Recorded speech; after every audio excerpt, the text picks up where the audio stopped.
الرحمن الرحيم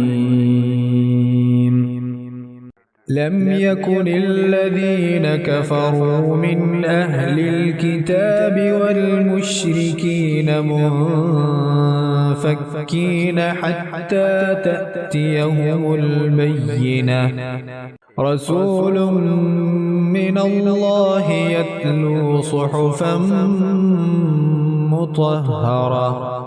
فيها كتب قيمة وما تفرق الذين أوتوا الكتاب إلا من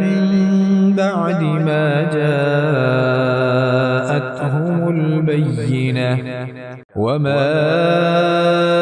أمروا إلا ليعبدوا الله مخلصين له الدين حنفاء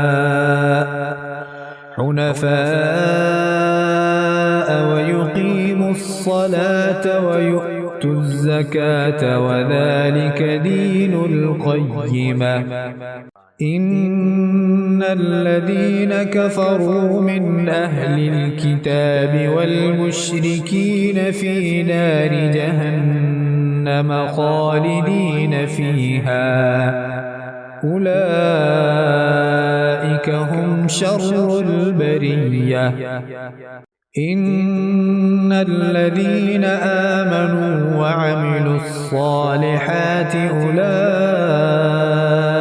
هم خير البرية جزاؤهم